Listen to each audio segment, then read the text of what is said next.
अच्छा सर, ये तो हमारी बात होगी इंटरव्यू के हवाले से। अब हम आ जाते हैं प्रिपरेशन के हवाले से। एक तो आपने ये बताना है कि सबसे पहले तो टेस्ट की हवाले से आप बात करेंगे कि उसकी प्रिपरेशन कैसे करनी है, आपने कैसे की थी, ये शेयर कर दें। और इसके साथ ही आप ये भी बता दीजिएगा कि क्या इंटरव्यू की प्रिपरेशन अलग से करनी है हमने, या टेस्ट के साथ ही कर रहे होते हैं हम, ये बताइएगा। अच्छा, ये इसमें दो चीज़ें आ सकती हैं, या आप साथ कर लें या अलग से कर लें। बट जो रिटर्न की तैयारी है वो बहुत डिफरेंट है इंटरव्यू से। ठीक है, रिटर्न में आपने एमसीक्यूज़ के लेवल पे चीज़ें देखनी है, वन पेपर के हिसाब से। और जब आप जाते हैं इंटरव्यू में तो वहाँ पे आपने बोलना होता है, आपने थोड़ा सा एक्सप्लेन भी करना होता है चीज़ को। तो जो तैयारी थी इसकी साइकोलॉजी की, पहले तो आपकी बीएस की डिग्री पे ऊपर बड़ा डिपेंड करता है वो आपने कहाँ से की है। ठीक है, अव्वल तो आपके शुरू से ही अगर कॉन्सेप्ट क्लियर है तो आपको बहुत ज़्यादा हेल्प आउट करती है टेस्ट के दौरान। फिर ये है कि पीएमएस और सीएसएस के जो साइकोलॉजी कंटेंट्स हैं, मैंने वहाँ से तैयारी स्टार्ट की थी। ठीक है, उसकी वजह ये थी कि जो ज़्यादातर पेपर बनाने वाला है तो वो या तो हायर एजुकेशन में से कोई प्रोफेसर बना रहा होता है, या फिर कोई बहुत सीनियर क्लिनिकल साइकोलॉजिस्ट वो बना रहा होता है, साइकोलॉजी से रिलेटेड बंदा जो होता है। तो वो वही पेपर जो है वो सीएसएस के और पीएमएस के पेपर भी वही लोग ज़्यादातर बना रहे होते हैं। तो उनकी नो हाउ होती है कंटेंट्स के साथ, जो पीएमएस और सीएसएस के हैं। तो पीएमएस के कंटेंट्स अगर उठा के देखें तो वहाँ पे हिस्ट्री से लेकर, पर्सनैलिटी थेरी से लेकर, डेवलपमेंट थेरी से लेकर, रिसर्च से सोशल साइकोलॉजी, हर चीज़ उसके अंदर दी गई है कंटेंट्स के अंदर। तो तैयारी आप जब स्टार्ट करते हैं तो मेरे ख्याल में वो बहुत अच्छी कंटेंट आपको दी गई है, आप वहाँ से स्टार्ट करें।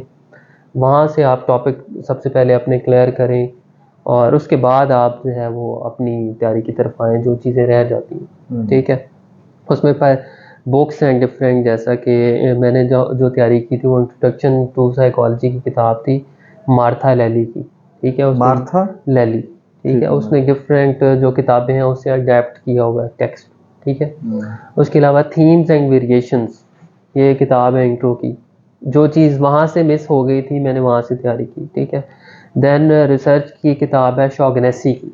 हाँ, ठीक है, बिल्कुल ठीक। शॉगनेसी की किताब की आपने ग्लॉसरी, ठीक है, वहाँ से तैयार करनी है। और ग्लॉसरी में ऐसे नहीं कि आपने उसको रट लेना है अच्छी तरह से, रटे भी सही, ठीक है, लेकिन उसके कॉन्सेप्ट्स आपने जो है वो इंटरनेट से या आसपास से जहाँ से भी आपको मिलता है वो आप देख लें।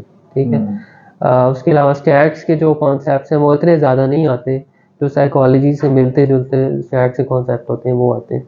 आजकल जो पेपर हो रहे हैं उसमें ट्रेंड है कि ज़्यादातर जो है वो सोशल साइकोलॉजी क्वेश्चंस आ रहे हैं। ठीक है, और जो पर्सनैलिटी थेरीज़ हैं, डेवलपमेंट की थेरीज़ हैं, उसमें से तो सवाल कंपलसरी हैं। जो डीएसएम है यानी डिसऑर्डर्स हो गए, उसमें सवाल आते ही आते हैं। स्कूल ऑफ थॉट्स में से भी सवाल आएंगे। तो मेरा नहीं ख्याल कि कोई एक तरफा पेपर होता है कंटेंट्स को लेके। तो ओवरऑल ही वो साइकोलॉजी को देख रहे होते हैं, कोई सिर्फ ये नहीं कि वो क्लिनिकल को देख रहे हैं या ऑर्गेनाइजेशनल को देख रहे हैं या सोशल का देख रहे हैं। उन्होंने एक ओवरऑल पेपर बनाना होता है और वो हर तरह से वो कोशिश करते हैं कि वो इवनली डिस्ट्रीब्यूटेड हो। ठीक है, तो पीएमएस के आप जो या और सीएसएस के जो कंटेंट्स हैं वहाँ से स्टार्ट करें। फिर आपने किताबें पढ़नी है, आप जितनी ज़्यादा किताबें पढ़ेंगे उतना ज़्यादा बेहतर होगा एज़ कम्पेयर टू कि आप किसी के पास चले जाएं और उसको कहें कि जी हमें नोट्स दे दो। नोट्स अगर आपने पढ़ने हैं तो आप अपने नोट्स बनाएं, किताब पढ़ें और उसके बाद आप अपने नोट्स बनाएं। चैप्टर 1 आपने मिसाल के तौर पे 3 चैप्टर या 4 चैप्टर दिन में रखे हैं तो 3-4 चैप्टर के आपने नोट्स बना लेने छोटे छोटे, और एक चैप्टर के मेरे ख्याल में आप छोटे छोटे नोट्स बनाएं तो वो एक सफ़र पे ही आ जाते हैं। तो आखिरी दिन जब आप जाएंगे तो आप उसको रिवाइज कर लें। तो बेहतरीन स्ट्रैटेजी है ये रिटर्न के लिए। ठीक है। अच्छा सर, एक बात ये भी होती है कि बच्चे हमसे पूछ रहे होते हैं कि जी कोई एक किताब बता दें, कोई एक बुक बता दें जिसको हम पढ़ें और हम पीपीएससी को टॉप कर जाएं। तो ये भी कॉन्सेप्ट क्लियर करें कि एक बुक से तैयारी होती है या नहीं होती, कि आपको डिफरेंट बुक्स को कंसल्ट करना पड़ता है। नहीं, ऐसा कोई नहीं है कि आप एक ही किताब से तैयारी कर लें। किताबें मिलती हैं, एक किताब जो है वो भी मार्केट से मिलती है आपको डिफरेंट, पता ही है आपको मार्केट में जो किताबें घूम रही हैं। बट मैं रिकमेंड नहीं करता कि आप एक किताब पढ़ें। चलें आप रिटर्न क्लियर कर भी लेते हैं फिर आप इंटरव्यू में पास जाएंगे। ठीक है, और कहीं ना कहीं पे एक किताब लैक करती होती है किसी न किसी टॉपिक पे, किसी न किसी जगह पे। चाहे आप में अगर एबनॉर्मल साइकोलॉजी की किताब पढ़ ली, हाँ एबनॉर्मल साइकोलॉजी की किताब कॉमर की, वो भी बहुत, तो उसमें से काफ़ी एमसीक्यूज आते हैं। जो साइड कॉमर इन्फॉर्मेशन, कॉमर की बुक है एबनॉर्मल साइकोलॉजी, उसकी साइड इन्फॉर्मेशन में से मैंने जो अब तक टेस्ट देखे हैं तो उसमें से काफ़ी एमसीक्यूज आ जाते हैं। ठीक है। और इसके अलावा एक और, यानी कि आपका कहना है कि किसी एक बुक से तैयारी आप नहीं कर सकते। कर तो सकते हैं, आपका मतलब पर नहीं, वो अच्छी मतलब तैयारी ये, नहीं हाँ कहलाएगी। ये वाली बात मैं कर रहा हूँ कि एक बुक अगर आप बोलें कि हम आपको बता दें कोई एक बुक, उसी में से हम बोलें कि उसमें से टॉप कर जाएंगे आप। आपको बहुत दफा ऐसा होता है कि फर्ज कर लेते हैं कि लर्निंग का ही टॉपिक है, एक बुक जो हमने आपको रिकमेंड की है उसमें इतना अच्छा नहीं लिखा हुआ या उसमें कुछ चीजें मिस है, तो वो आपको दूसरी बुक से जाके देखनी पड़ती हैं। इसी तरह से कुछ इंट्रोडक्शन टू साइकोलॉजी की बुक्स हैं, उसमें जो रिसर्च वाला चैप्टर ही नहीं है, तो आपको फिर रिसर्च वाली बुक जाके देखनी पड़ती है। और बाज़ दफ़ा ऐसा होता है कि रिसर्च वाला जो चैप्टर होता है उसमें वो बहुत शॉर्ट सा लिखा होता है, तो आपको बाकायदा फिर रिसर्च की पूरी बुक देखनी पड़ती है जाके। तो कोई एक बुक नहीं है, हाँ ये कह सकते हैं कि कौन सी अच्छी लिखी हुई है, किसमें डिटेल में लिखा है या किसमें कम डिटेल में लिखा है, ये एक अलग चीज़ है। और दूसरी चीज़ सर ये भी है कि ये भी बताइएगा कि बहुत सारे बच्चे ये भी सवाल कर रहे होते हैं कि हमें कोई एमसीक्यूज़ की एक बुक बता दें जो मार्केट में चल रही है, कौन सी बेहतर है, कौन सी लें, और क्या एमसीक्यूज़ की बुक सिर्फ पढ़ने से टेस्ट क्लियर हो सकता है? अच्छा, मैं तो रिकमेंड करता ही नहीं हूँ कि आप एमसीक्यूज़ की बुक लें। उसकी वजह ये है कि जब आप एमसीक्यूज़ की बुक ले लेते हैं तो आपका फोकस सिर्फ और सिर्फ एमसीक्यू सॉल्व करने के ऊपर होता है। ठीक है, तैयारी आपकी पीछे रह जाती है। जब आप डिस्क्रिप्टिव बुक पढ़ते हैं कोई भी, जैसे जो मैंने किताबें बताई हैं, डिस्क्रिप्टिव लेवल पे जब आप तैयारी करते हैं तो फिर आप बहुत अच्छे तरीके से एमसीक्यूज़ को सॉल्व कर पाते हैं। ठीक है। और दूसरा ये है कि डिस्क्रिप्टिव बुक पढ़ने का एक फ़ायदा ये है कि आपकी इंटरव्यू की तैयारी भी हो जाती है। ठीक ठीक ठीक, सही। और ये भी होता है कि समटाइम अगर हमने सिर्फ एमसीक्यूज़ को पढ़ा हो तो अगर हमें सिचुएशन आ जाती है, क्वेश्चन के अंदर कोई सिचुएशन आ जाती है, कोई सिनेरियो आ जाता है कि इसको हाँ जी बताएं, तो अगर हमने उसको डिटेल में पढ़ा ही नहीं होगा, कॉन्सेप्ट ही नहीं लिए होंगे, तो वो वहां पर भी बंदा फंस जाता है। बिल्कुल ऐसे ही। अच्छा सर, अगर हम इसको सम अप करना चाहें, एक तो आप बुक्स रिवाइज कर दें, एक और क्वेश्चन है उससे पहले मेरा, कि आपके ख्याल में सबसे ज्यादा क्वेश्चन किस पार्ट में से आते हैं साइकोलॉजी के, या किस सब्जेक्ट में से आते हैं? मेरे ख्याल में तो पेपर इवनली डिस्ट्रीब्यूट होता है, लेकिन कुछ ऐसा हो सकता है कि कुछ पार्ट वो बाज़ ज़्यादा दे देते हैं। जैसे मैंने ऑब्जर्व किया कि पिछले पेपर्स में सोशल साइकोलॉजी से काफ़ी ज़्यादा कॉन्सेप्ट्स आए थे। अभी एक रिसेंटली पेपर गुजरा है तो उसमें मुझे बता रहे थे कि स्टैट्स और रिसर्च से सवाल ज़्यादा वो मेरे तक भी बात पहुंची। ठीक है। तो बाज़ औक़ात ऐसा होता है कि उसमें डिसऑर्डर से रिलेटेड ज़्यादा आ जाता है, या स्कूल ऑफ थॉट्स या आपकी पर्सनैलिटी थ्योरीज से ज़्यादा आ जाता है। तो मेरे ख्याल में तैयारी आपने सारी चीज़ों की ही करनी है, तभी आप कामयाब हो सकते हैं। अदरवाइज़ ये नहीं है कि आप कोई एक एरिया लेके बैठ जाएंगे, इसमें से ज़्यादा एमसीक्यूज़ आते हैं, मैं इसकी तैयारी सिर्फ इसी की करके चला जाऊँ, तो ऐसा पॉसिबल नहीं। बिल्कुल ठीक है, ये वाली बात मैं भी एक सेकंड करूंगा कि हमारा जो पेपर था ना, मैंने एक ही टाइम पे लेक्चरार के लिए भी अप्लाई किया हुआ था और एक साइकोलॉजिस्ट के लिए भी अप्लाई किया था। जब हमारा लेक्चरार का टेस्ट हुआ ना, तो उसमें एबनॉर्मल साइकोलॉजी ज्यादा थी, यानी कि क्लिनिकल वाला पार्ट ज्यादा था। तो हमें ऐसे लग रहा था कि यार ये तो साइकोलॉजिस्ट का पेपर है। अच्छा, अब मैं फिर साइकोलॉजिस्ट का पेपर देने गया हूँ ना सर, तो वो मुझे लग रहा था यार ये लेक्चरार का पेपर है। वहां पर अब क्लिनिकल साइकोलॉजी को उस तरह से फोकस ही नहीं किया गया था। तो ये बात करने का मकसद ये है कि ये चीज क्लियर करना है कि आप किसी एक चीज को लेके या एक सब्जेक्ट को या एक पार्ट को लेके नहीं कह सकते कि यही आएगा।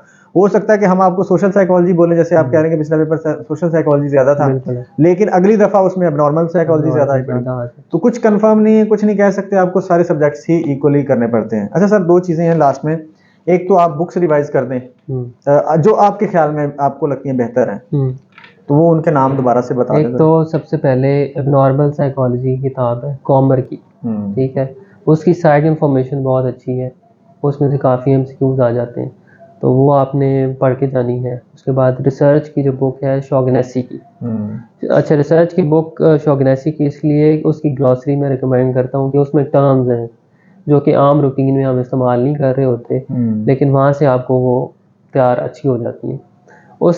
उसके अलावा जो टेस्ट हैं डिफरेंट, यानी कोरिलेशन हो गया, टी टेस्ट हो गया, अनोवा हो गया, ये सारे कब हम इस्तेमाल करते हैं इसका आपको पता होना चाहिए। ठीक है, हो सकता है वहाँ पे कोई सिचुएशन दे दें, उसमें जैसे पूछ लेते हैं कि अच्छा इसमें से आई भी बता देंगे, ये बता दें, या फिर कोई दो वेरिएबल्स दे के पूछ लेते हैं कि इस पर कौन सा टेस्ट लगेगा, अनोवा लगेगा या टी टेस्ट लगेगा। ठीक है, एक ये हो गया। उसके बाद सोशल साइकोलॉजी की कोई भी किताब ले लें, ठीक है, उसकी ग्लॉसरी उसके अंदर जो टर्म्स हैं उसको आपने क्लियर करना है। ठीक है। पूरी किताब इसलिए मैं नहीं कहता क्योंकि अब जैसे मैं नहीं हूँ सोशल साइकोलॉजी का, मैं क्लिनिकल का हूँ, तो मुझे उस तरह से शायद किताब पूरी पढ़ना अच्छी नहीं लगेगी। तो मैं सोशल साइकोलॉजी की किताब की ग्लॉसरी लेके उसको फिर टर्म्स को सर्च करके डिफरेंट जगह से पढ़ सकता हूँ। ठीक है। थीम्स एंड वेरिएशन है, वेन वीटन की किताब इंट्रोडक्शन लेवल की है, वो अच्छी है। फिर मार्था लैली की मैंने किताब बताई है, इंट्रोडक्शन टू साइकोलॉजी। वो इसलिए मुझे ज़्यादा पसंद है क्योंकि उसमें अडेप्ट किए गए हैं डिफरेंट टेक्स्ट डिफरेंट बुक से, तो उसने एक अच्छी तरह से देने की कोशिश की है हमें चीज़ों को। ठीक है। तो मेनली तो ये किताब है। उसके अलावा DSM के जो डिसऑर्डर्स हैं उसमें से बाज़ औक़ात वो पूछ लेते हैं कि जी इसका टाइम ड्यूरेशन बता दें, या कोई सिम्टम्स बता के वो पूछ लेंगे कि ये कौन सा डिसऑर्डर है। तो DSM में से को तो आपने वैसे ही गो थ्रू करना है एक बार। ठीक है। तो और हाँ, पर्सनैलिटी थेरीज़ को आप अलहदा से खुद पढ़ें। ठीक है। जैसे स्कूल ऑफ थॉट्स के लिहाज से, जैसे स्ट्रक्चरलिज्म में कौन लोग थे, उनकी अगर कोई थेरी है, तो फंक्शनलिज्म में कौन लोग थे। फिर अगर फ्राइड की जो थेरी है, फिर उसमें मतलब फ्राइड ने कौन कौन सा काम किया था, उसकी अगर कोई किताब है तो उस बारे में। देन न्यू फ्राइडियंस के बारे में। ठीक है। न्यू फ्राइडियंस में जितने भी लोग आते हैं, अगर उन्होंने कोई थेरी दी है तो वो आपको पता होनी चाहिए। फिर कॉग्निटिव स्कूल ऑफ थॉट है, तो उसकी भी जितनी भी थेरीज हैं वो आपने देखी। यानी कि स्कूल ऑफ थॉट आप सारे कह रहे हैं, सारे उसके साथ ही, बल्कि आप थेरीज को अगर मिला लें डेवलपमेंटल और पर्सनैलिटी की, वो तो उसमें कवर ज़्यादा हो जाती हैं। हाँ, ठीक है। अच्छा सर, अगर इसको हम फाइनली सम अप करना चाहें कि मेजर टॉपिक्स कौन कौन से हैं, सबसे पहले तो मुझे बताइएगा हिस्ट्री, स्कूल ऑफ थॉट्स में है वो हिस्ट्री हो गया। उसके बाद developmental psychology, personality psychology, research, stat, उसके बाद एबनॉर्मल साइकोलॉजी, और इसके अलावा सोशल साइकोलॉजी, इसके अलावा कोई और। अच्छा, हेल्थ भी है, हेल्थ साइकोलॉजी के कॉन्सेप्ट इतने जो है वो बहुत डीप डाउन नहीं आते, बट है ज़रूर। ठीक है। पॉजिटिव साइकोलॉजी की भी जो मेन थेरीज हैं उसको आप देख लें। ऑर्गेनाइजेशनल साइकोलॉजी, ऑर्गेनाइजेशनल ये है कि मैंने तो नहीं ऑर्गेनाइजेशनल जैसे पढ़ी, तो उसमें से देखे हैं मैंने कि बाज़ औक़ात कुछ MCQs आ जाते हैं। ठीक है। तो यही मेजर टॉपिक थे, मेजर यही है। बाकी जब आप कंटेंट देखेंगे PMS और CSS का, तो उसमें सारी चीज़ें ही आपकी कवर हो जाती हैं, रिसर्च से लेकर, स्कूल ऑफ थॉट से लेकर, हिस्ट्री से लेकर, ईच एंड एवरीथिंग उसमें आपकी आ जाती है। ठीक है। चले सर, मेरे ख्याल में अब हमारा जो कंप्लीट हो चुका है और हर तमाम क्वेश्चन हमने पूछ लिए हैं, तो आई होप कि आप लोगों को आपकी नॉलेज में इजाफा हुआ होगा और आपको पता चला होगा कि किस तरह से आप अपनी स्ट्रेटजी बना सकते हैं प्रिपरेशन के लिए। तो अपना फीडबैक ज़रूर दीजिएगा इस इंटरव्यू के हवाले से, इस वीडियो के हवाले से। Thank you so much.